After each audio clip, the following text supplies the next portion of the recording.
Ladies and gentlemen, His Excellency Benigno S. Aquino III, President of the Republic of the Philippines.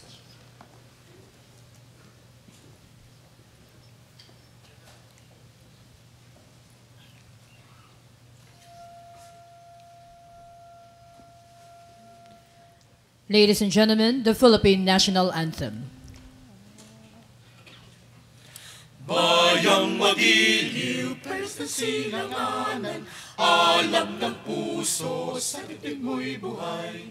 Lupang hinirang, duyan ka ng magiting, sa manlulupig, di ka pasisiil. Sa dagat at bundok, sa simul at sa langit mong bughaw, may dilat ang tula at awit sa paglayang minamahal.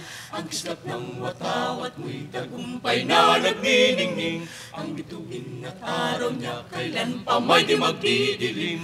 Lupa ng araw ng walhating pagsinta, buhay langit sa piling mo. Aming ligaya na pag may mga api, ang mamatay ng dahil sa'yo. May we now call on Reverend Monsignor Colonel Tirso A. Dolina, the Chief Chaplain Service of the Armed Forces of the Philippines, for the invocation.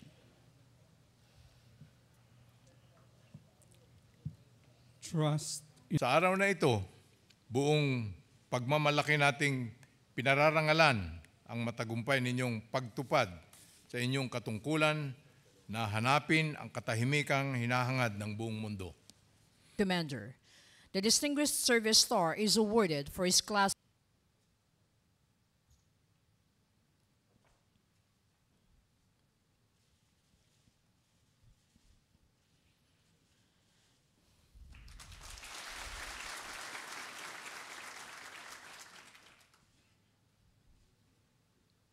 (16704) Philippine Army. The Gold Cross Medal is awarded for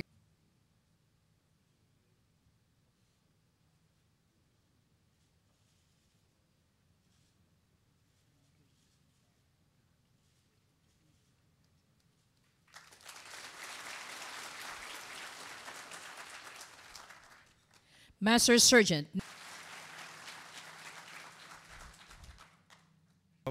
the AFP Chief of Staff, General Gregorio Catapang Jr., Undersecretary Lale, Lieutenant General Hernando Riberi, members of the 7th Philippine Contingent to the Golden Heights United Nations Disengagement Observer Force, fellow workers government, honorante ho, buhay ng bawat isa.